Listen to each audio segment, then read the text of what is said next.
Good evening, everyone, and thank you for coming to our Guild President debate. I'm Lottie Rayner for XpressionFM, and I will be hosting this debate this evening. If you haven't seen them already campaigning on Forum Hill, and if you didn't hear the interviews today, you'll find out all about them now. Running for the position of Guild President, we have Patrick Hoyle and Alex Honey. Hello, both of you.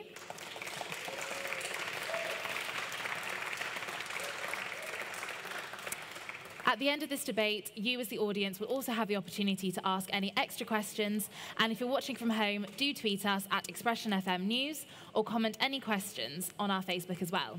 Or use the hashtag XTV on Twitter. Brilliant. So just to start off, I'm going to give you guys a minute to give opening statements. Who would like to go first? Pat? Okay, you ready? Go. Okay. My name is Pat. I'm Guild Pres, as you know. So something that I think I can really bring to this role is experience. So I've been a DDP for a year. I've been on the Society Committee for 2 years. This year, I've been President. I've also been on my SLC for the last 3 years, chairing it my second year. I've been in Welcome Team 2 years in a row. I was Welcome Leader this year. I've been Exeter Student Ambassador for the last 3 years. I've also my first been part of the AE, and actually been on the Bucks team. And it's from this wealth of experience I have drawn my manifesto ideas, and it's on this experience I believe I can draw. Should I be elected? What I can do for Students' Guild. Brilliant. Thank you. Lovely. Okay. And a minute. Alex, go. First of all, thank you for coming. It's humbling to see so many of you, especially since the line to Unit 1 has already begun hotting up. I would love your votes, as I believe I'm the only captain who can save HMS Guild from smashing into the ever-growing iceberg of NUS debt and crippling disengagement and apathy. The student dissatisfaction with the Guild is too great. The Guild is trying to be a jack of all trades and is becoming a master of none. I believe you and your societies do things better than the Guild does, so I commend you to vote Honey for a sweeter tomorrow. Lovely. So first, we'll start off with a little whiteboard round with questions given to us by the current Guild Pres, Grace, so thank you very much. Let's see how good you two actually are for the role. So, up first, as President, one of your roles will be to chair Trustee Board. How many members are there on the Student Guild's Trustee Board? Okay, hold up. What are your answers? Go for it. Pat's got 12 and Alex 12. Correct. Bonus point, can you tell me how that is broken down? Okay, so it's breaking down to 4, 4, and 4. So there's 4 student representatives, there's the 4 VPs, and there are the 4 outside, I don't know what you call it. There's 4 outside people, basically, who then sit on Trustee Board. Correct. Yes, that's exactly it. I echo his comments completely. Okay, are you ready for question 2? What meeting had Grace attended down in Penryn today, and what is its significance?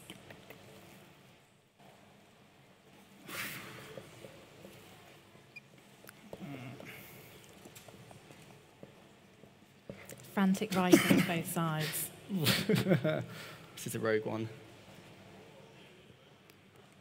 Are we ready?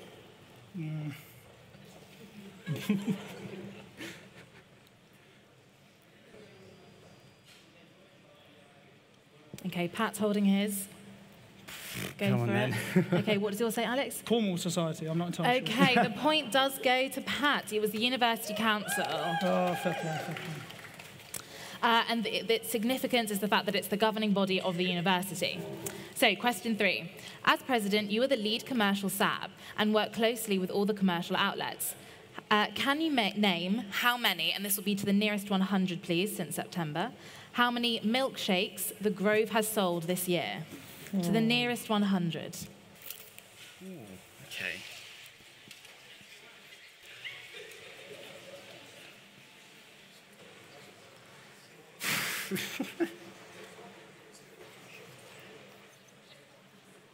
No. Okay, we've got some very optimistic numbers on both sides. I think so. I'm going to halve Wait a minute, now you've said that. That's a very good.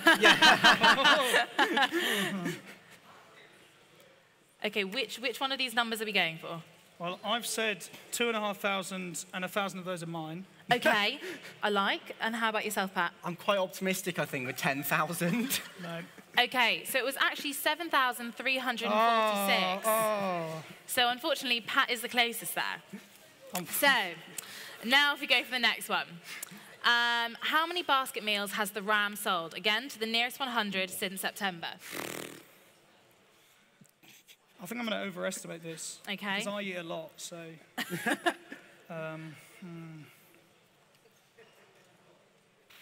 Okay, Pat is ready to go. Oh, ready's a strong word. Okay, what are your two answers, boys? Pat, what have you got? 17,000. And Alex, 12,000. The correct answer is 30,835.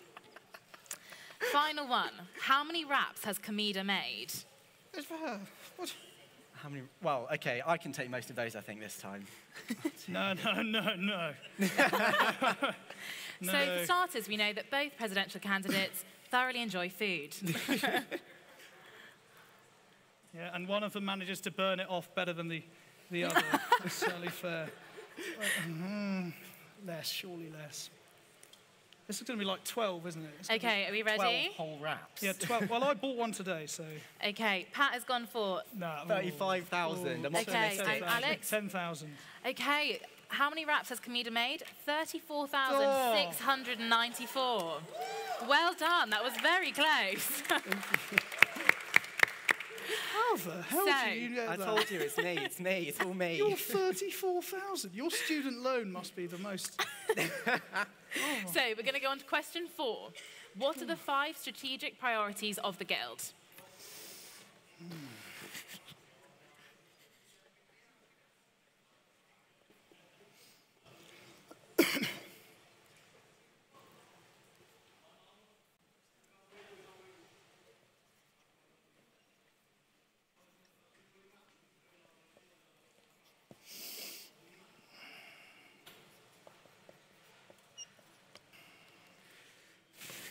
Okay, do you want to hold yours up, Pat? Pat's ready to go. I've guessed most of these. I'm not okay, wait, to lie. don't say yours quite yet. I won't. Okay. Pat, do you want to read yours? So I put sustainability, I put value for money, representation, democracy, and fun. Okay, fun question mark. Okay. Alex, how about yourself? I've gone for visibility, activity, diversity, value, and sustainability. Okay, so the correct answer is value, voice, fun, inclusive, and support. Fun. I got at least one. Well done. Thank you. Number 5. So, at graduation ceremonies, you will give a speech to those graduating on behalf of the Students' Guild. If you had to pick an inspirational quote to end your speech, what would it be?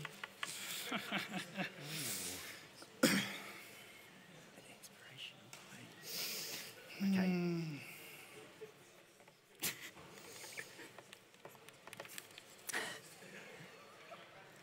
I can see Lottie laughing already. No, I really like the reference.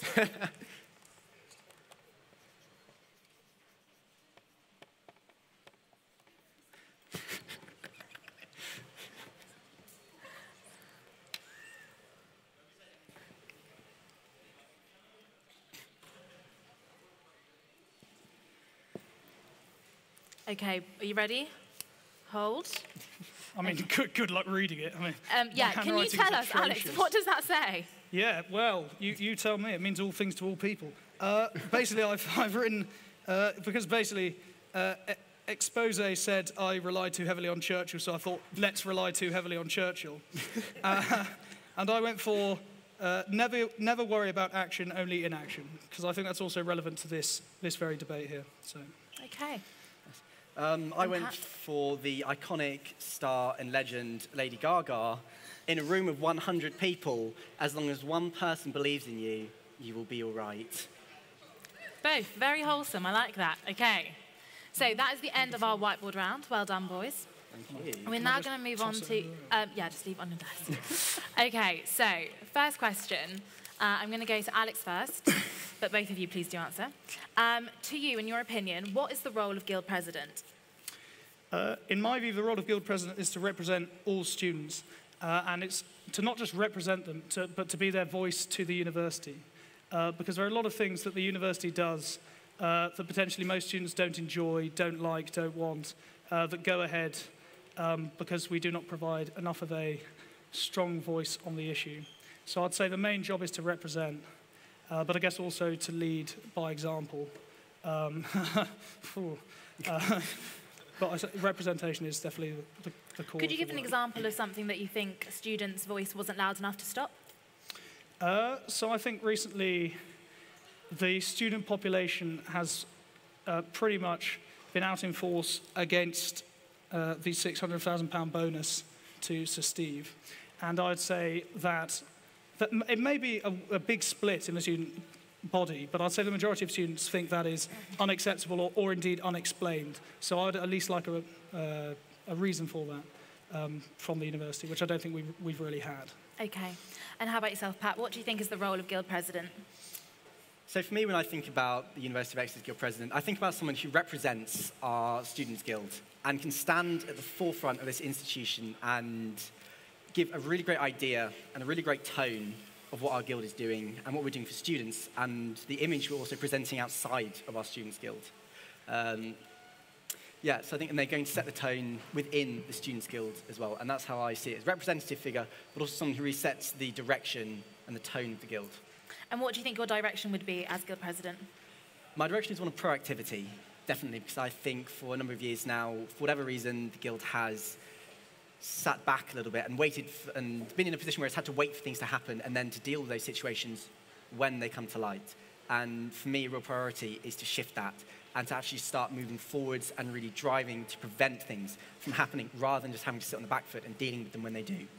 Okay. And Pat, what would you say is the biggest issue facing students in Exeter right now?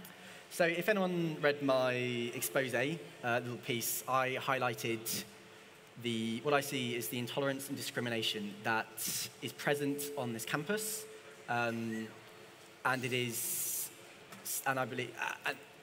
there's been a number of issues over the last few years, and I think this is a big issue that is really stopping us as a student union, also us as a university, and us as students from really excelling, because until we can solve this and prevent it becoming an issue, I don't think there's anywhere the guild can focus and put all their resources in until this is dealt with. And Alex, within your manifesto, you spoke of experiencing firsthand the deficiencies, inefficiencies, and persuasive general failures of the Student Guild. So I'm just wondering, what are they? And do you think those are representative of the larger issues facing students in Exeter?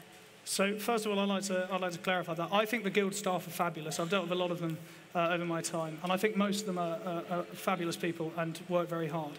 But I think the guild as a whole spends its entire life, I agree with that, playing catch-up. I've got a real-life example. My friend who has helped me with this campaign is the treasurer of Enactors, and he handed in an invoice, as you do, and they expected to get it back to him within a couple of days. It took them 4 weeks to get it back to him.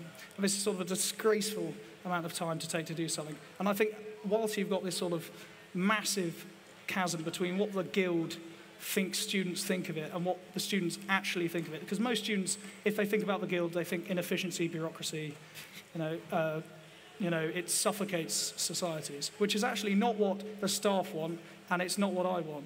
So I think that is...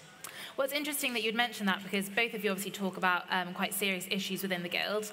Pat, you say that the Guild has become a source of apathy and anguish for many of us. Why do you think this has happened? And again, do you think that you alone in the role of Guild President could sort this in only 1 year? So I think to answer the first part of your question, I think this has happened because people are losing faith in the Guild and they are feeling very disillusioned with it and very disenfranchised by it. And whether I think I can change that in a year, whether I can take it from what it is now to what it should be in a year is very optimistic, but I definitely think that I can at least get it on a really strong path to actually getting it to this place that it should be. And I think that is very realistic because it is only a year. It's only a year. You can't do everything. You can't do absolutely everything in the world. And for such a large-scale issue as lack of engagement with the Guild, it is not something that you can do in 12 months or something. And Alex, you spoke about Exeter being on a downward slope towards mediocrity. Again, why do you think this has happened, and do you think you could solve this in a year? First of all, I'd say it definitely hasn't happened because of our brilliant student body. That's certainly not true. I think it's happened because it's a combination of factors. I think, first of all, too much money has been ploughed into research and not enough into teaching. I think Patrick will agree with me. He does classics, I do politics. We basically, this is like a strange experience for us unless we're going to the library, because we have lectures maybe once every 5-6 weeks, and our £9,250 is just being wastefully spent. So in some league tables, we're 5 below Loughborough. I think this is a crime. I think this is an actual crime that we can be seen to be 5 below such a hub of sort of people who don't get into Durham, Exeter, Oxbridge, or indeed Birmingham. Well, I'd have to ask you then, how do you think you could move Exeter as a university up a league table in just the role of Guild President? Well, as I say, just 1 year. The role of Guild President is you represent all students to the university. So I would go and say to the management of the university, this is not satisfactory that you allow teaching hours to be so small for people who do humanities, people who do languages, and yet for someone who does engineering or someone who is on a medical course, they have 40 hours a week. And basically, we are paying for their course, in essence, with our £9,250, which I think is a joke. Other than protesting it, what do you think you can feasibly do about that, though? Because obviously, more contact hours would likely mean more staff or more payment, and that's not something that you can feasibly do as Guild President. Well, as I say, I would advise them to divert attention away from... we do a lot of great research, but I think that we are too much research focused now. The balance has shifted far too much, when most of the time, none of the students who actually fund the body are at all...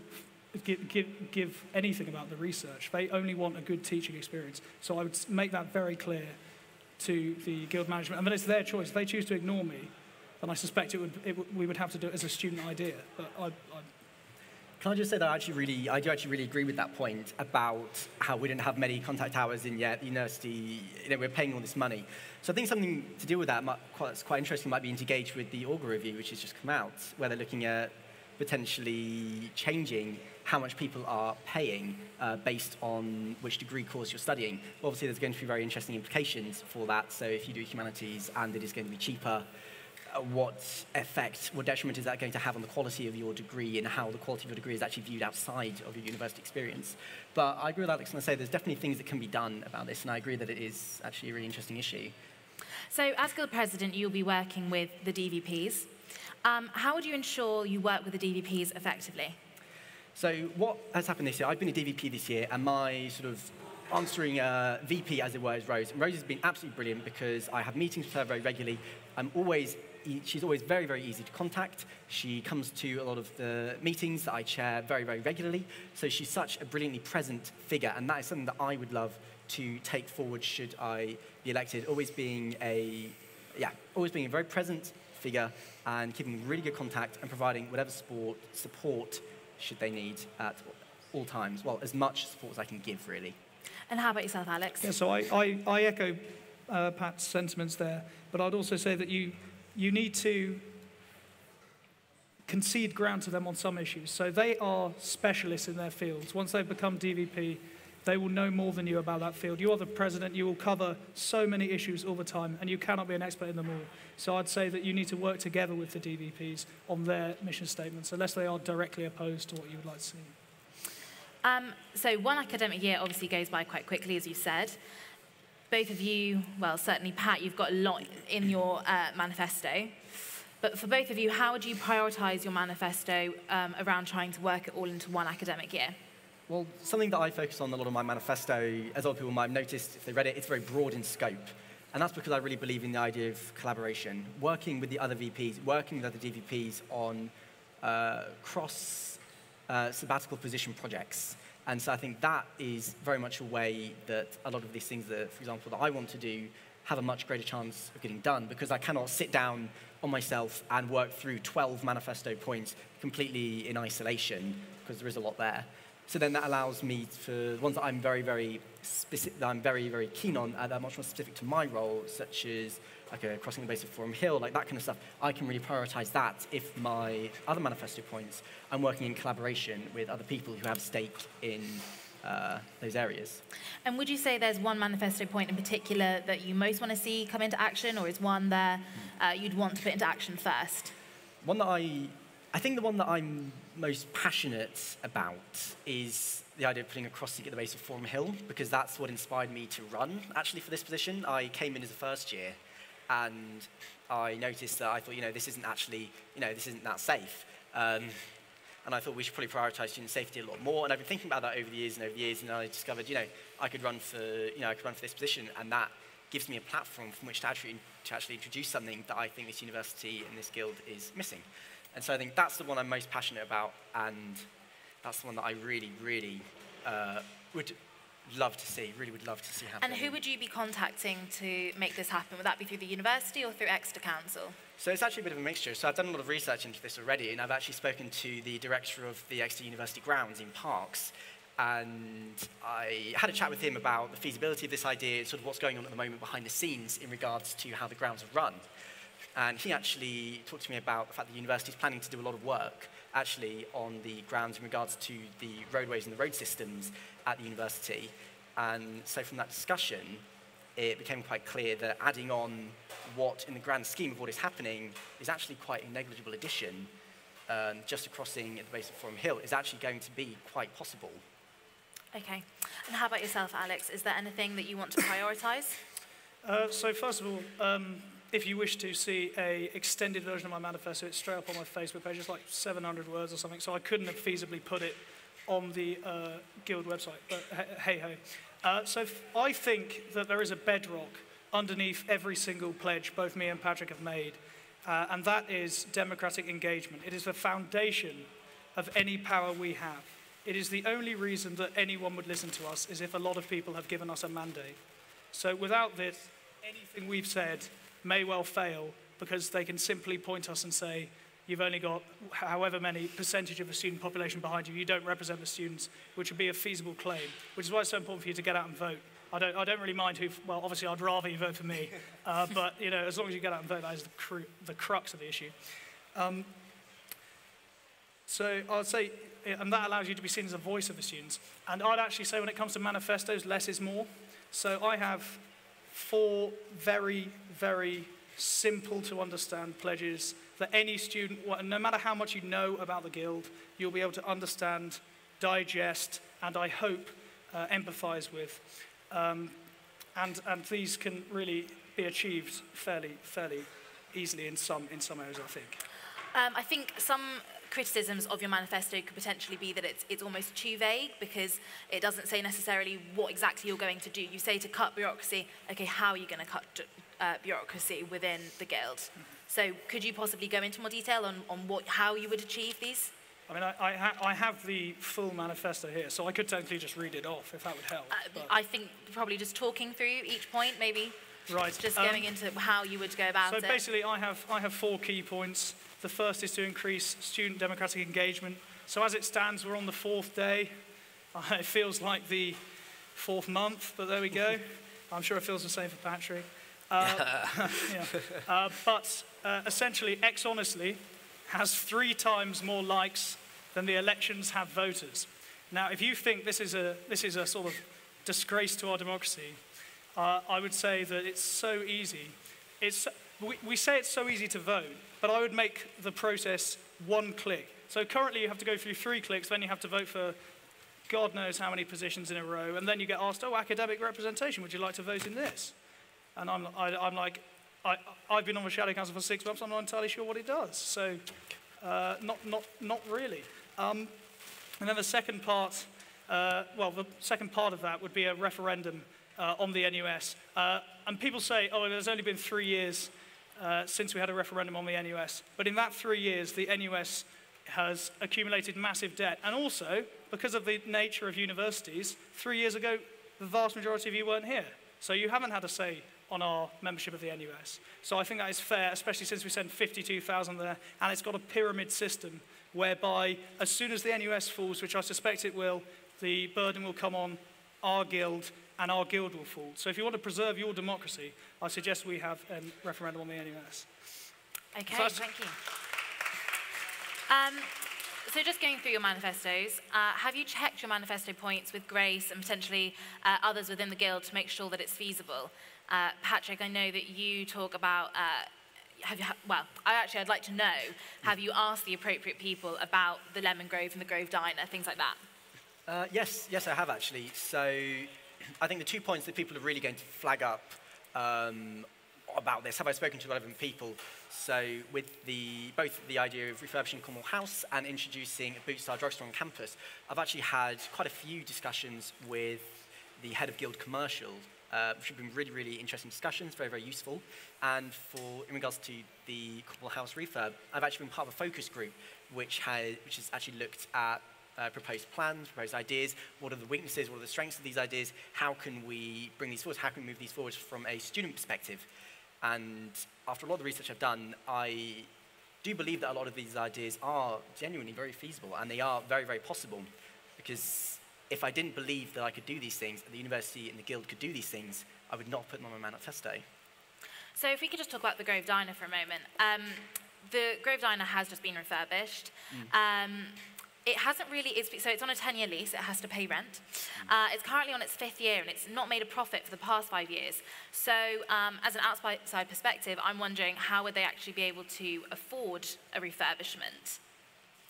Well, the way that the Guild is planning, from what I understand so far from the discussions that I've had with the senior management in the Guild, the way they would afford this refurbishment is by going to SIG, which is the Capital Investment Group, I believe.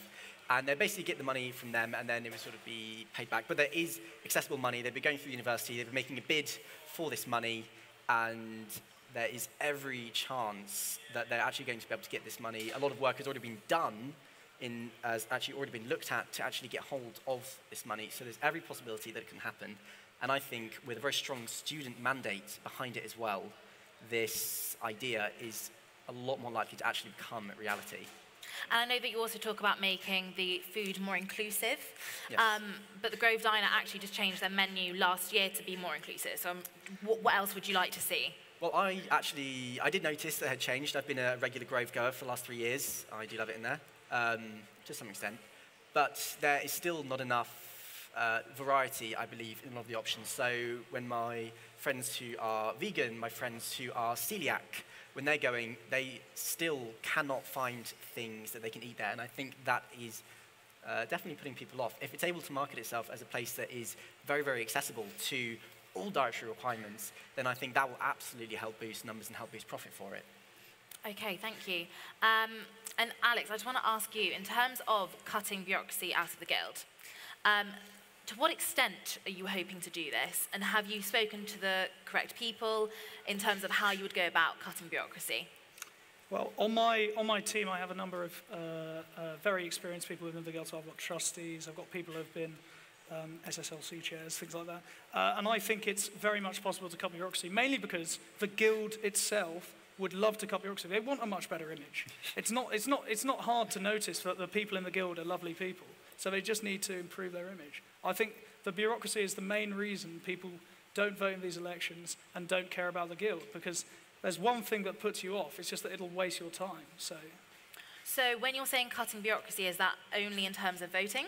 No, it's in terms of everything you do. So societies currently are just chained by the Guild. They have to do a report on the safety of whatever venue they decide to hold their thing. They have to do a...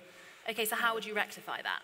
Well, I'd leave it in the hands of societies. Every society is run by people over the age of 18. I assume they're all clever individuals because they got into this high at Russell Group University. And I really don't think they need to be mollycoddled by a fairly... Does that not take the society away from the Guild, though? Because obviously there are Guild societies, there are societies separate from the Guild. So what would the Guild involvement be then? The Guild involvement would be based around what I think it should be based around, which is welfare and training committees in order to do their job. I think that committees would love more responsibility than they currently have, because then they could be more spontaneous with their events and they could get on with things. Whereas now they feel like they've got to wade through a sea of paperwork, the size of the Brexit bill, just to do anything, which I think is disgraceful. I mean, cutting bureaucracy is in fact a massive job. So how would you go about doing this just in 1 year? Well, I don't think it is a massive job. I think if you just think about it, all you have to do is change the Guild's approach to societies and to students. So, for example... Which is quite momentous. Well, no. I mean, it's simple things. Like, for example, everyone here, I assume, has voted because people on that side are maybe more Pat supporters based on the hats. People on this side, maybe more my supporters, so they will have voted. And as soon as you vote, you're getting 12 emails. I thought I'd had 12 emails from someone saying you've got the job. I was really happy with these emails. I thought, God, Alex, you've done well. And it's just basic things that really, it's the little things that add up that put people off about the Guild. And I think we need to scrap this because it's just so silly and wasteful. Okay, so you'll be contacting the IT department as well, and the comms department. I will be contacting the comms department, the IT department, the advice department, all the departments, to be honest, because I think they all could input resources elsewhere in order to make the process smoother for societies and individuals who do it better than the Guild can. So essentially dismantling the current system? Well, not dismantling the current system, just making it so that societies and individuals have more free choice in what they do, and they're not mollycoddled by a massive Guild, which no one really wants. Okay. And in terms of democratising the Equalities Council, who have you checked this with, that this would be a possibility? I mean, I think it's just an obvious thing to do. I don't think you need to check with anyone that it would be a possibility, bearing in mind we have loads of positions where the voting eligibility is just for, let's say, for the NUS delegate, I believe there's an LGBTQ NUS delegate and only LGBTQ people can vote. So it'd be something very similar to that, but for the council, because I think you've got to have representatives from all minorities if you want to call yourself an equalities council. You can't just have people sitting around who know nothing of the experience discussing it in an open forum, which is anyone can come to. So you could be swamped by one particular group and then just have their opinion on an issue. You need all the opinions on an issue. And in terms of value for money, which is what your manifesto also goes into, yeah. And you speak about value for money in university accommodation, how would you personally be able to improve that? Well, as I say, if you become president, you are technically the highest up voice of the students. So I would go and hassle the university. The circuit laundry system is the biggest bane of my existence as a first year. My life has been made a living hell. And how would you be able to solve that? We'll just make it no longer circuit laundry or force them to improve. I mean, it's very basic. Every other laundrette just has a pound slot. You stick it in, and the thing goes. Whereas now I've got to buy a different phone. Will involve, no doubt, extra money. Will involve extra money. Okay, extra staff hours. Where are these coming from? Where is this fund and this money coming from? We're cutting the bureaucracy in order to invest it in places where it's actually worthwhile. But to cut the bureaucracy, you're going to have to dismantle the current system. I don't think you do have to change the current system, which is what you said earlier. Yeah, you've got to change the current system because it's not working. Which will also cost money. It won't cost money. The Guild already employs 40-odd people. If you say to some of them, you are experienced professionals, you have a set of skills that can be applied to many things, let's not have you working for, let's say, this department and shift you over here. I don't think anyone would be, I don't think that is a hill to die on for someone, certainly. Okay. Obviously, as Guild President, you're supposed to be representing students within your role, student voice. Have you spoken to students when writing your manifesto? Patrick, if we start with you. Yes, I did actually. So a lot of my manifesto points, when I first decided, you know, maybe I should run, maybe I should do this, I talked to basically everybody I know, and I said, what do you think needs to change about this university? What can you see that needs to be better? And for example, my Bootstart drugstore idea, that actually came from a very, very close friend of mine who's given me a lot of support throughout this campaign. And it was actually, because I had a completely different idea, and she just said to me, Pat, no one wants this. This is what we want. This is what we want as students. And I think that's very much an approach that I took to a lot of my manifesto points. And from, like I said, I've done a lot of stuff with the university and with the Guild. I've sort of sat in lots of different places. And so I think I've got a very wide net, as it were, of people in very different places who will give me very interesting different points about what they would love to see change about the Guild. And I think I've been really able to draw on that to build a manifesto that, of course, yes, is very wide in scope, but we as students and this Guild is also very wide in scope, and I think the Guild President and the manifestos should reflect that. So in terms of the DVP X-Media that you would like to put into place, who did you speak to within X-Media about this? So I actually spoke to, I don't know, can I say names? I can say names, can't I? I think so. Yeah, that's fine. Well, I spoke to the lovely Callum Newens, who is a station manager this year for XTV, because I'm good friends with him, and he always bangs on about how little attention the Guild and the university give to student groups, for example, X-Media. And it was actually from him that this idea came to be, because he's always said he spends the majority of his time not dealing with XTV and trying to make XTV better, trying to improve it, trying to really do great things for their members so the members can have a great experience. He spends it chasing the university, chasing the Guild for basic things like support, like the funding that they've been promised, and very simple, meaningful things like that that are not what he should be focusing on as a station manager. And he basically said to me, I wish there was sort of someone there who could take care of that. And I said, well, why don't we just introduce a DVP X-Media, who would then be a liaison for all the heads of X-Media to then go between the Guild and X-Media. So I think then potentially one of the biggest issues is that obviously Callum is representative of XTV. However, there are two other medias involved. There's Expose and Expression as well. Certainly, for Expression, we think that a member of staff would actually be better, because DVPX Media will graduate the same as we will graduate. And so one of the main issues that we face, and I think most of the media faces, is the lack of continuation between the years. And so actually for us, a DVPX Media wouldn't be solving that. It would simply be continuing on the issue. So... Well, I do agree with that, actually, and that is an issue. But then on the other side of that argument, is it not much better to actually have a student, someone who has spent time within these student groups and can see it from a student perspective and understands in a student institution what is actually needed? Because the issue with a staff member is the idea of disconnect, the idea of there is a disconnect, perhaps.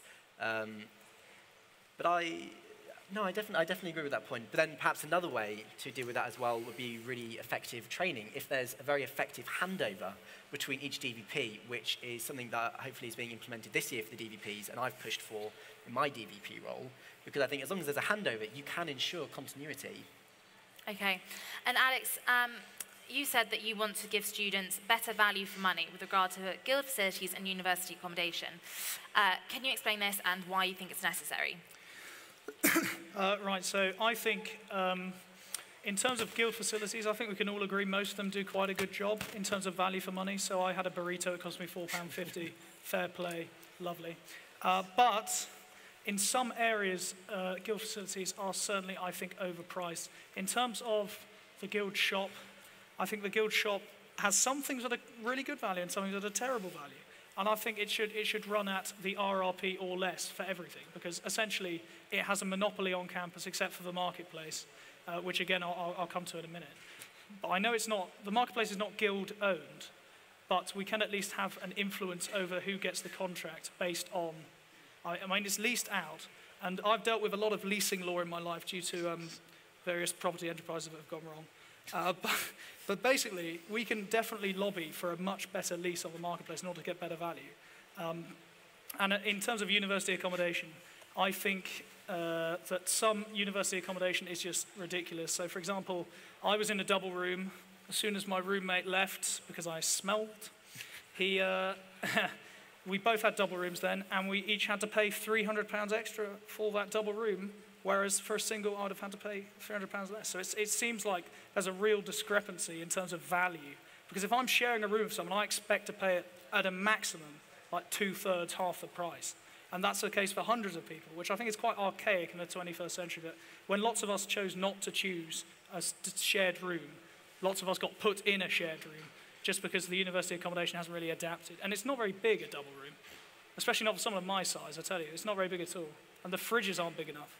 So how would you actually go about reorganising the money for rooms, for accommodation? Is this, again, going to just be talking to someone about it? What, as in lobbying the university? Lobbying, yeah. Well, a lot of your manifesto seems to be lobbying rather than actually putting things into place. Well, the Guild basically has minimal things that it does, but it acts as a massive representative body. For example, the idea of a Guild pharmacy is an absolutely cracking one, and I commend Patrick for thinking of it. But where is the funding coming from? Certainly not the Guild, because it's in massive debt. So he's got to lobby the university, or he's got to lobby an outside provider of funds. It's all about lobbying. That's what I'll say. That sounds a bit US-style politics, I'm so sorry. But, And in terms of better value for money, I'm just wondering, have you spoken to some lower income students, some students who are potentially more dependent on student finance? I mean, in my accommodation, amongst my friend group, there are loads of students who are on the maximum possible student loan and who, come from deprived backgrounds. And I mean, it's an issue that affects us all, because 90% of us are on either the minimal student loan or the maximum student loan, I suspect. In which case, we don't have much money to play around with, whichever side of the board you're on. So I think it's just an issue that affects us all. And I don't think it's good to try and split us by income or by. I think that's a bad idea. I'd just like to take this moment to remind everyone that if you do have any questions that you don't feel like I'm asking, please do tweet us using the hashtag XTVote, and also tweet us on at XpressionFM News, just to remind you again. So I just wanted to ask, are you guys aware of the Guild Executive and who makes it up? Yes, Guild Exec. So as a DVP is actually something that I've sat on a number of times this year, and I believe, unless I'm getting very much mistaken with something, that it's basically sat on, who sits on it are the SABs, then I believe there's also DVPs will then sit on there, and there's a couple of members of staff support and the senior management in the Guild, and we basically get together to catch up on what's been going on, essentially in the Guild in our relevant areas, our relevant departments, and to work on how we can be collaborative in some of these, and also where we need to go from here. And I think it's really, really important, and I very much enjoy it as a meeting. And do you have knowledge about the Guild Executives? I have knowledge about the Guild Executive. I know it exists, but I know less about it than Patrick, obviously, because he's been on it. But I'd say that there's another very major body that almost no one knows about, which is the Guild Council, which is something I sit on as a shadow councillor, and I have experienced firsthand the fact no one knows. Like, we have 10 councils in this guild. None of you could name 10 councils. I can't name 10 councils. Can Patrick name 10? Maybe. I'm fairly certain there's only 5. There are currently 10. Intriguing. Intriguing indeed. Intriguing. Why would I?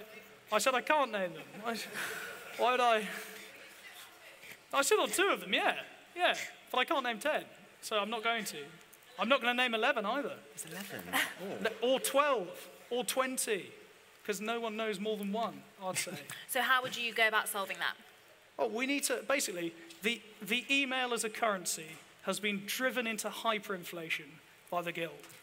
And I'd say that as someone who's received about 50 emails from the Guild in the past week. What we need to do is target marketing. So maybe each month you do Council of the Month or something. Or if the council no longer has any people who vote in its elections and it's made up of people who are just elected because they stood and don't really represent the body, then it really needs to be reformed, doesn't it? I mean, you can't have a council that claims to represent thousands of students that has a voter turnout of, for example, the Shadow Council is the most important scrutiny body in the Guild. What it does is scrutinises DVPs such as Patrick, so we've met a few times in scrutiny, and it scrutinises sabbatical officers. And it's the last refuge of actual scrutiny in this university. And this year, 11 people have stood for it. And it's a 12-man body, 12-woman body, whatever you want to call it. So it really is disgraceful that these things are not promoted more. So in terms of not doing that through emails... Well, no, I didn't say I wouldn't do it through emails. I said I would stop sending so many emails. I'd say if you send much longer emails? No, I'm saying if you send less, they'll care more about each email. So, for example, if I get one email every month that tells me Guild news and then has a focus on a society, or has a well, we already have a focus on a society each week, but I think we also need a focus on each council each week or month or whatever. And I'd rather they did that than just send me, and then they send you NUS emails. I've never asked to be a member of the NUS. I don't want their emails. If I wanted their emails, I'd subscribe to their email service or join as an independent member. I don't need that in my inbox, as they say. Okay. And do you know who are the 4 directors sitting in the senior leadership of the Guild? You can note them down if you like. I'm fairly certain I know a few of them. So I believe there's Tracy Costello, who's chief exec. And there's Scott Temple, who's the deputy chief exec. There's and the returning officer for this. And the deputy returning officer at the moment. He's only deputy returning officer. Keep that in mind because the NUS functions as the returning officer. There is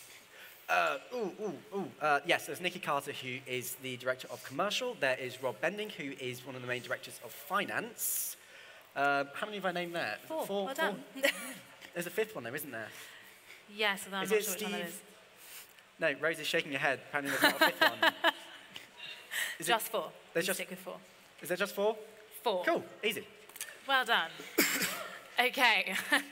What would you say, for both of you, what is the most ambitious point of your manifesto, and how will you ensure that this is achievable?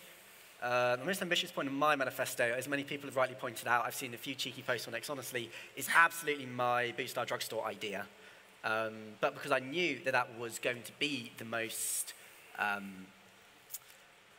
ambitious part of my manifesto, I've done a lot of research into how it would be done. I've actually looked very much into the process of how we would actually get this onto campus. And I can talk about that a little if you would like. Yeah, please do. Okay, so what would happen is basically I would go to Nikki, who's director of commercial. I've spoken to her about this. She's actually really keen for this idea. She loves the sound of it. And so there's actually very much potential for it to happen. And we would basically create a business plan. Then we would take this business plan to relevant bodies, relevant funding bodies, so perhaps SIG, which I mentioned earlier, which is Capital Investment Group, and we would get an amount of money from them, which we estimate to be about £35,000. What would happen then is we would, actually creating the space is not going to be very costly at all, apparently. Like I said, only about £35,000, and apparently I don't know, if you look at in perspective of the things that cost to build, to build things, to make things, it's apparently not that much, which is quite good. And then basically what happened is the guild would be paying that, basically paying that money back over a 5-year period at about £7,000 a year. But that might sound like a lot, but it's actually quite negligible considering the profit that it has the potential to make. If you look at the guild shop for comparison, that was £25,000 to introduce, but it has to pay back £14,000 a year at the moment. Don't ask me why, it just does that. But it's currently making a profit of almost £100,000 a year, so it's not having any difficulty in actually covering that repayment expense. And I believe that's definitely something that can be brought to this boot-style drugstore idea. And obviously funding is one side of it. The other side of it is, will it be a company that comes in? Will it be actually a guild shop that is a pharmacy? What have you looked into there?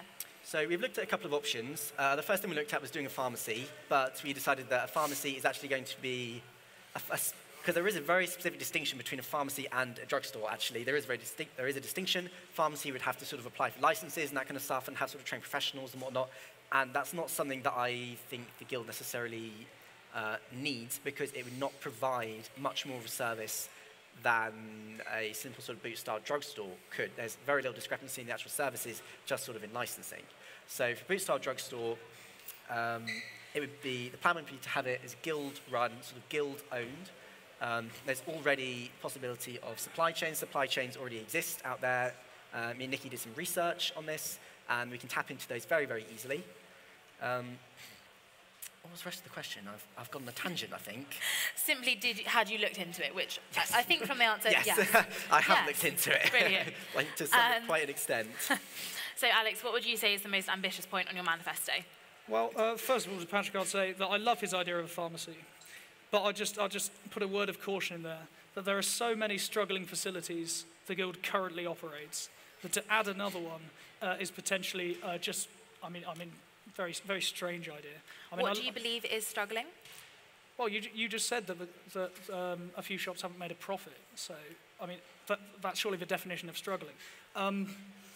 So in terms of what I actually think is the most important thing, I think democratic engagement is by far the hardest and also most important thing, because especially people who aren't first years, they come to the Guild with a deep skepticism of it doing anything. So I think that is easily the hardest in terms of... Okay. Pat, I'm just going to ask you a question about your zebra crossing. Yes. So are you aware that there actually was a zebra crossing there several years ago and that it got removed? I am. Do you know why it got removed? Well, my understanding for the reason it was actually put there was because it was part of a lot of the building work that was going on at the time, I believe for the Living Systems Institute when that was built, which was finished only a couple of years ago. So it was introduced for that, but then it was actually removed because that whole construction work was done. And I find that very interesting that it was removed, because apart from, the building work is done, there's no other reason for it to be removed. So yeah, I was aware that it was there, and I would like to, obviously, bring it back, because I think it is very much part of the direction that I would like to take the Guild in, which is one of proactivity, and looking and saying there is the potential for an issue here, there's potential for problems, there's potential for harm to students, and I think the Guild should start moving forwards and driving forwards to prevent that before it has the opportunity to happen. And as I said, it's very, very feasible. I've spoken to the director of the grounds team already, and it is definitely definitely from the research I've done, a distinct possibility that this could become a reality. And then asking about the removing VAT on society incomes, have you looked into this? Is this actually a possibility? How would it go? How is it actually allowed to happen? Yes, I actually did do some research on this. So the idea came, actually, it's something that I thought about. I want to reorganise society finances, because if anyone who's on a society committee and a treasurer will understand, having to work through the Guild to sort out finances can be a struggle, can be a pain, and I believe that's something that I think should really be focused on. And through discussions with Rob Bending, who is the Director of Finance for the Students' Guild, the idea of removing VAT came up because it was only introduced for societies a couple of years ago. Oh, she's gone. She's still working? Is she dead? Oh no, she's back. Okay, hi guys. Yeah, so it was only introduced a couple of years ago, and so I said, okay, well, why don't we take it off, because it is what I believe is unnecessary. I believe it's unnecessary because charging income on society, charging tax on society incomes, I believe, can have a detrimental effect on the experience of the members, because society may not have enough money because of this tax. So, how it would work to remove it is, honestly, society at the moment, they are part of the Guild, but there is a potential to move them very slightly to a sort of midpoint where they are still part of the Guild, but they move towards being just affiliated with it. So they still receive all the support that the Guild can give them, but they are not, as Alex actually rightly pointed out, as mollycoddled, whatever, as they are currently. And that would then allow each society to act financially a little bit more independently, and then that would allow them to remove VAT on their income. Thank you for that clarification. That's the end of my questions. So we're going to move on to some. We've had lots come in over Twitter. Question to candidates from @CheesyFish. What would you do to help international students integrate better with the local community? Alex, if you'd like to go first. Well, I'd say to @CheesyFish.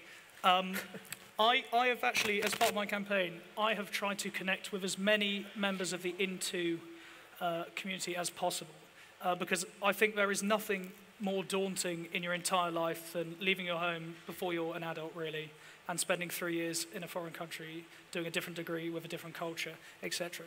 So I think in terms of integrating with the local community, I think currently the societies that represent the people in Into do a great job, but I don't think their membership is as big as it could be in terms of allowing people to, so I think maybe sort of socials or something along that line, but I'm open to ideas on it. I recognise the issue. And how about yourself, Pat? So this question was actually brought to me a couple of days ago during the campaign by someone. I had no idea who they were, but they messaged me on Facebook and they said, what are you going to do for international students? Like, how can you, and they actually brought up, they're not engaging with the student community, the local community. What do you think can be done? And what we sort of discussed was sort of similar to what Alex has said, actually, about working with a lot of the international societies who are there to represent these students and to give them a voice and to provide means for them to not only get together, but opportunities for them to then extend that outwards and to meet new people and then engage with the student community in different ways. So collaborative society events, I think, could be really, really interesting. That'd be good fun. But also working very closely with the DVP International, because as they come under the Guild President's area, I think they could be a particularly close collaborator in this sort of project, and I'd love to, yeah, I think it'd be really, really good to work on that. And sort of, I guess, another idea to help them integrate a little bit more is through my food festival idea, which is not going to be talked about much, which is good.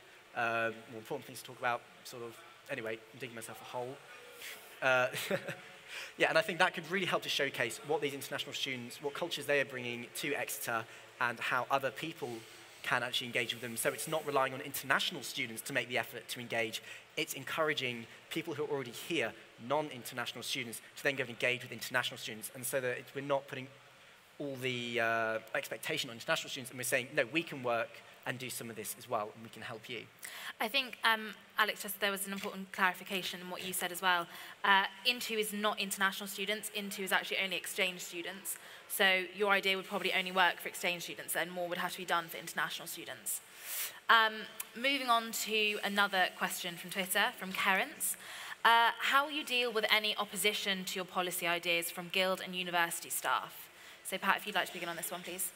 From guild and university staff. Okay. Well, obviously, if we are elected into, well, if whoever is elected into this role will have an electoral mandate. So there is that force behind us, I would say, allowing us a lot of legitimacy for these ideas we want to introduce. But then if guild staff, university staff do have an issue, I think it's really important to be very open and honest about these things and to sit down and work out compromises, to work out, what do you not like about it? How can we change that? How can we make this better? So that we can agree as different parties coming together on the best solution to make sure that progress is made. Okay, and how about yourself, Alex? Sorry, could you repeat the question? So, the question is from Kerence on Twitter. How will you deal with any opposition to your policy ideas from guild and university staff? Well, I'll try to be as sort of lenient as possible, because obviously they've been in the organisation for a long time. But then again, being in the organisation for a long time means you're rooted to your views and your ideas. And as Winston Churchill says, to perfect something is to change often. And I think that applies just as much to the guild as to anything else. So, and fundamentally, what their role is to help and assist the people who are elected, and to help and assist the student community. So if the student community have elected someone, I think they've got to put politics to one side like the civil service does and just get on with the job in hand. Next up, we have one question for each candidate from EdChurch. So, Alex, I'm going to go with you first. You keep saying you want to cut bureaucracy, and yet you have not once said how you will do it or what it actually means. What will you materially do, or is this just a shallow, generic statement aimed at gaining votes? Oh, scathing question, but hey-ho. I think I've already said, I genuinely believe that we should be giving pretty much every power the Guild has over societies back to societies, except for welfare and training, which is an abundance of bureaucracy. We should stop the IT system sending us so many emails. There's just so much unnecessary bureaucracy in the Guild. And that's, I'd say if you played the word association game with 90% of students, you say bureaucracy, they'd say Guild. Okay, I hope that answers his question. To Patrick, your idea of a DVP ex media appears to be trying to do something which already exists. Us head of media already represent and pressure the Guild on behalf of the student groups. The DVP role will exacerbate the wall of bureaucracy we face and is a bad idea. If you were elected, would you promise to meet with the incumbent and incoming heads of media to properly discuss this before implementation? Yes, definitely, of course. I think that the Guild President role, while obviously they have an actual mandate behind them to actually, get stuff done, it's, and as I mentioned earlier, very much collaborative. And so a lot of my ideas are going to be working with the relevant people. So from my experience, I think this is what's needed. But if the people who it actually relates to and represents think, actually, no, we think this slightly different solution is much more effective, I would very happily work with what the people it's actually going to have a real direct impact on what they want. So yeah, I'd be very happy to sit down. I mean, I'd like to do that anyway.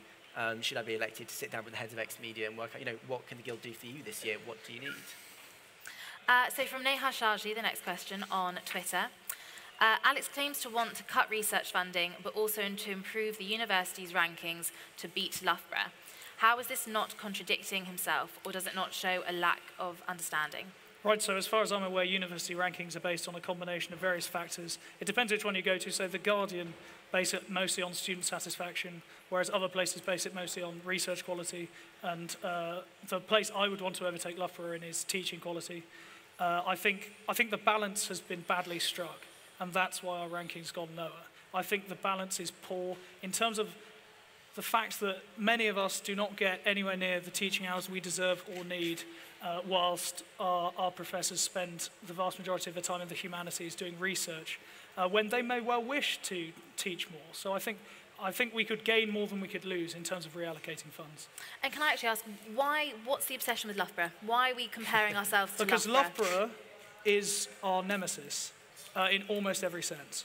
And they have much higher turnout than us. Why is this? I mean, we need to get higher turnout in our guild. In terms of nemesis in almost every way. Well, the guild has recognised it's our nemesis because it gives the Loughborough's turnout next to our turnout when you click live stats. So you're just following suit in that then? Well, no. Most people here will recognise that Loughborough is our main sporting enemy in terms of bucks, and it's our main, I think it is just the main. Okay. From Emma Hallow on Twitter. Alex, you are a fresher. You have only been at the uni for a few months. How can you possibly know the ins and outs of student life? Well, I think actually being at the uni for only a few months works in my favour for a number of reasons. I think first of all it means I come to the guild from a fresh perspective. And it means I've spoken to people who have had no previous contact with the guild. So that when they arrived at the university, they were not swayed either way, and yet now are suddenly anti the guild. The main reason I stood was because I thought there is no one here saying that the guild is just, well, Patrick says the guild isn't sort of up to scratch, but I think it's further than that. I think societies and individuals are so much better at doing it than the guild, and hence the guild needs to be reduced. And the fact I'm a first year is pretty immaterial. I was the youngest ever local councillor. I've been on a council for a year and a half. I mean, I don't think it's very accurate to say just because I'm a fresher, I can't represent the students. I mean, a third of the students are freshers. That would be my response to that. Okay, Maddie Kenner has asked a question. With the recent controversy over Katie Hopkins speaking at a DebSoc event, what are your thoughts on platforming at Exeter? Pat, I'll go to you first. Okay, so for me personally, this is something that I've been thinking about a lot, actually, and how and about what I think the response to this question should be and what I think I should give on this. So for me personally, I actually do not stand either way towards no platforming or platforming. I think to say that you're for or against platforming is quite cheeky because it removes a lot of context. And I think especially when Exeter is concerned, context is very important. So my stance on the Katie Hopkins debate, which I think is a great example of my stance on this, is that considering the current climate that the university and the Students' Guild finds itself in, where we've had a number of very significant scandals, racist scandals, that have had a significant impact on our reputation worldwide, our reputation nationally, and our reputation to incoming students, I do not think that another event that would contribute to such a reputation, which I see this reputation as being very much a barrier to the success of this guild and of this university, should be allowed. And how about yourself, Alex? I'm very straightforward on this. I think no platforming is not the way forward. I think no platforming is dangerous, first of all, because who decides whose opinion is worthy? I mean, many of the people campaigning saying we should no platform Katie Hopkins were radical socialists. And in my view, their opinion is just, not as bad as Katie Hopkins, obviously, but it is dangerous. So who decides? It's a slippery slope. I mean, once you start banning one person speaking, you start banning 10, you start banning 100, who's actually got a worthwhile opinion for you? Or do you just want to sit in a bubble as a student and then the big wide world hits you and it hits you like a train? Is that what you want? I mean, I draw on John Stuart Mill here when I say, the world has just as much right to silence one person as he has to silence the world. And I'd say, if you don't have criminal convictions and a society has independently invited you, feel free to use your freedom of speech to campaign against them outside. But if someone wants to go and listen to a debate between someone who's controversial and 3 students, I would say let them, because freedom of speech is what is most essential, especially at university where we are all learning. So I'd say, yes, I wouldn't, no platform. Okay, and this will be our final Twitter question from this evening. From Kate Elizabeth. Did you support the strikes of last year? Okay, Alex, this might be one a little bit hard for you, but did you support the strikes from last year? Because if you want more teaching hours, then your teachers need to have working rights. Pat, I'll go to you first. So for me, I actually did support the strikes because I see our lecturers as people that they have lives, they have livelihoods to protect, they have families, they have things that they want to do. I don't see them as a service that we will utilize for 3 years and then off we go, we're into the world. I think it's much more significant and much more important for us to take a step back and say, yeah, obviously they do teach us. They are the people who help get us through our degree. But I believe there should be some perspective in this, that if we see that the people who aren't going to be helping get us through our degree, if they're in a position where doing that is going to mean that they cannot support their families, they cannot enjoy, a great, I don't know, I'm not going to say quality of life because I think that's a bit too extreme.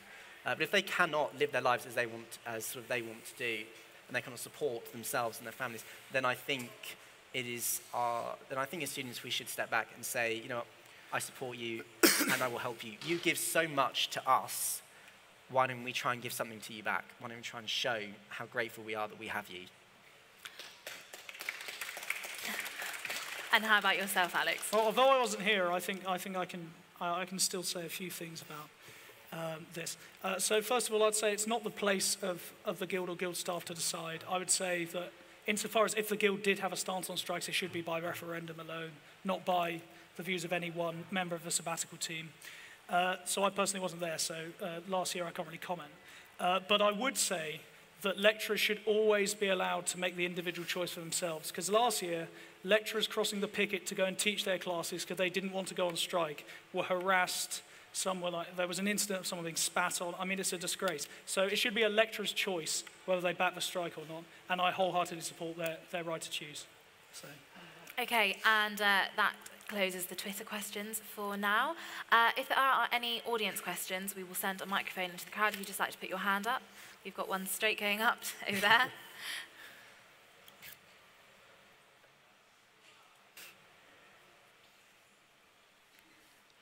I'm going to ask again, can you name the 11 councils?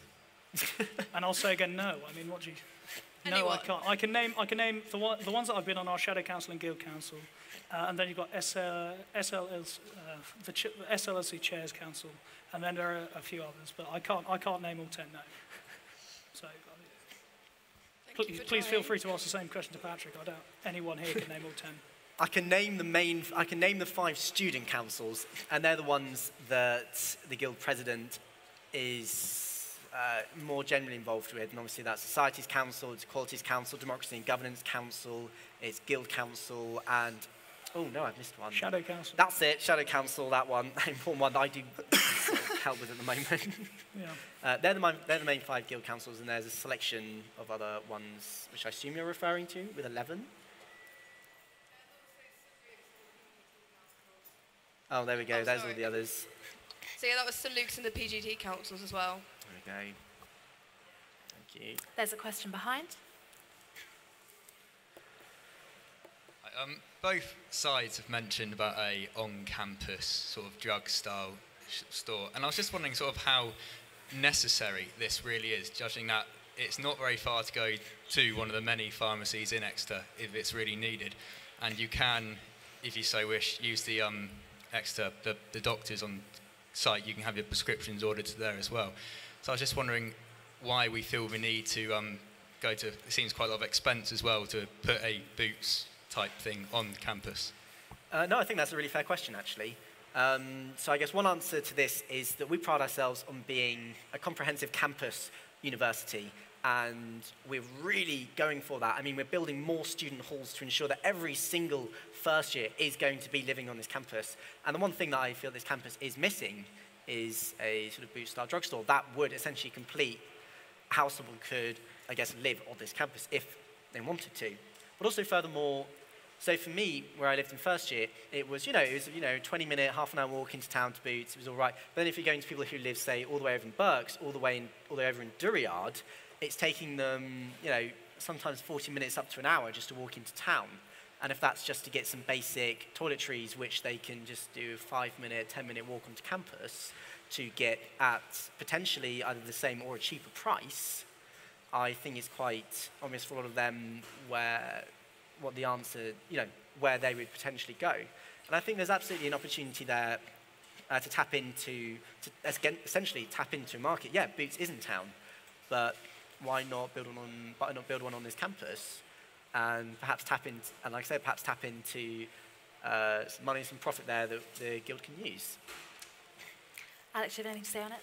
I would just say that I think it's, as I've said, I think it's a good idea, but I share your skepticism on whether it's necessary, purely because the costs of it. I mean, if you really think that it'll cost £35,000 to set up, I really want to know who you've got doing it, because I want them doing everything for me forever, because that is such a ludicrously good price. I mean, well, the Guild shop only took 25,000 to put in, and I don't know where is the pharmacy going if you're going to put it somewhere. So the current plan is potentially, obviously we'd have to have a little look around.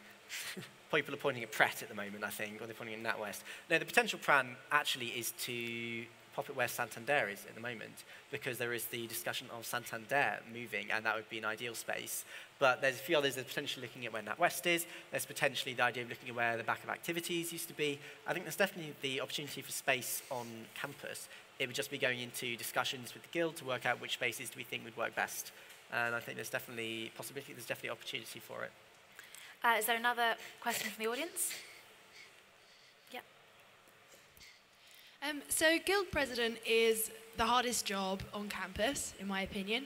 You get blamed for everything, but also you don't get the credit for anything. And we've already talked about UCU and Hopkins and all of that. But you do often get put in this crisis situation where you are put in a position where you have to present a view that is completely opposite to your own.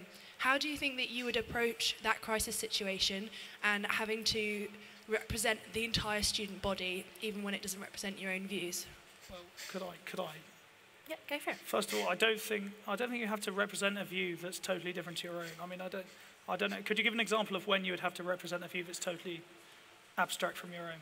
So the strikes is a good example. You don't necessarily agree with the strikes, but then there was a large idea mandate, or the Katie Hopkins, whether you agree or disagree, whether that was a freedom of speech issue, like moral dilemmas. I think as everyone does who has a job, because it would be a full-time job, you've got to separate your personal views very much so from the... So if the Guild members, aka all the students, democratically voted to back the strikes, of course I'd back the strikes as the Guild President, because that is, your job is to represent, fundamentally.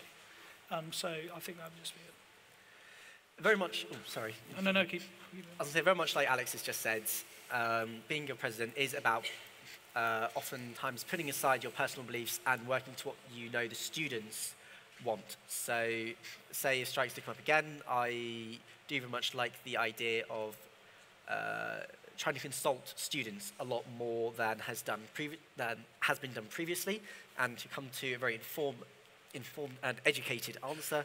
But then also making sure that the Guild are presenting a solid stance and saying, this is what the Guild believes right now, this is our stance, because I think that has also been missing, been very absent from a lot of recent events and recent, I guess, controversies or scandals, as it were. And I think we've got time for one more audience question, if someone has one. We have one over here.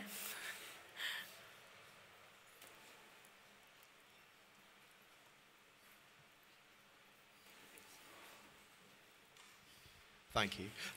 So you've both, to quite a lot of extent, spoken a lot about representation, particularly of BME international students, and you've spoken about sort of various liberation issues.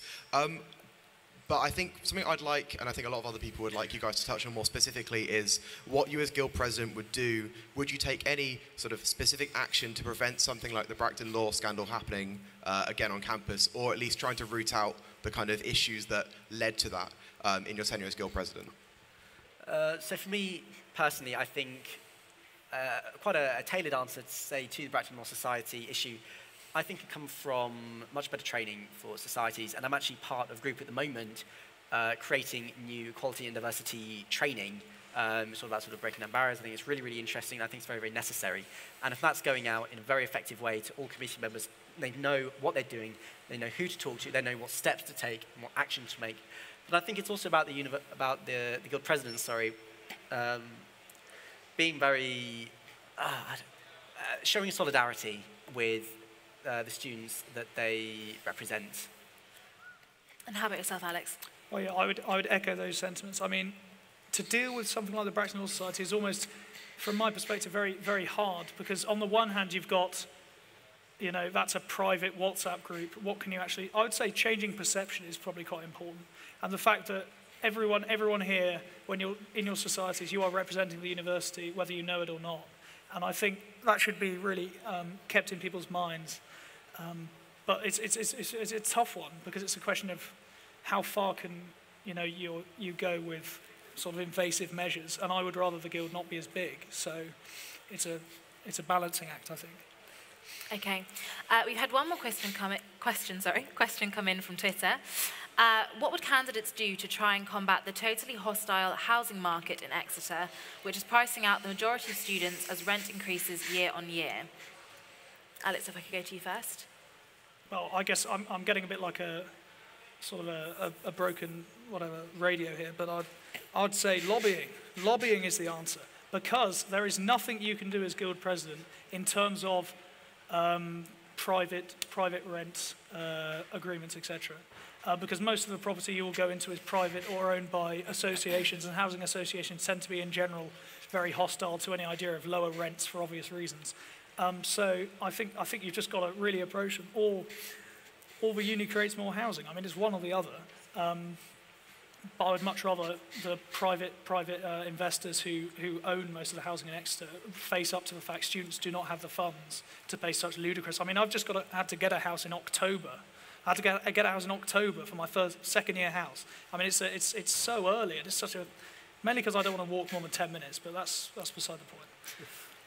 And how about yourself, Pat? So I think this is a very, very interesting problem, because the solution to it, while can come partly from the Guild, rests in a private market that obviously is almost supposed to be impossible for something such as the union to impact and to influence. I mean, the absolute dream thing, i.e. the way that we could solve this issue, is if every student refused to get a house. And then we pressure, obviously, the landlords and the tenants into, reducing their prices. But obviously, that's not going to happen. So I think the best way is to try and work with, much as Alex said, try and work with companies, the tenants, not the tenants, because we are the tenants, the people who are leasing out the houses. Just try and work with them as much as we can to say this isn't right. These students do not deserve this. They can't afford this. And this is very much, again, this is an issue, and it's a barrier to many. Unfortunately, it is a huge issue that many VP welfare universities have looked at over the past few years, and it's such a massive problem, and also such a difficult one, that there is never going to be an easy solution. Thank you very much. That's the end of the questions. If I could just get you guys to give a closing statement on why people should vote for you. Only 30 seconds, please. 30 seconds? 30 seconds. No. Who would like to go first? You can go first. There we go. I'll go first. Okay, you ready? Yes. Okay. Okay, so as you know, my name is Pat, and I'm running for Guild Pres. If you want someone who brings a wealth of experience, someone who has done their research, and someone who really knows Exeter, then I implore you to vote Pat for Pres tonight and tomorrow until 4 p.m. Thank you very much. #Pat for Pres. Nice. Is it not until 2? I think it's until 4. Oh, lovely. Okay, you ready? Right, yes. So it's been an honour to speak to you all, and I hope I convinced most of you to give Exeter a sweeter tomorrow by voting for me today as your president. If you think you and societies do it better than the Guild and would like to see the Guild as an ally, not a stumbling block, vote for me. Even if you don't vote for me, please make sure you vote, or you are voluntarily giving up your democratic rights. Thank you very much.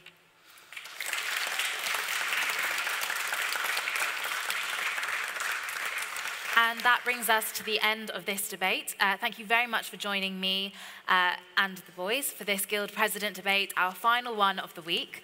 I've been Lottie Rayner. Thank you to the candidates Alex and Pat for your time, and good luck with the rest of campaign week. Only tomorrow. Tomorrow it's all over. Yes. So tomorrow is your final day of voting, so please get your votes in all positions in by 4 p.m. tomorrow. You can cast your vote at exeterguild.org/vote or via the iExeter app. Results will be released tomorrow evening, and we will be doing live coverage in the RAM, so please make sure to tune in or join us in the RAM from 7 p.m. Thank you very much for joining me this evening. Thank you.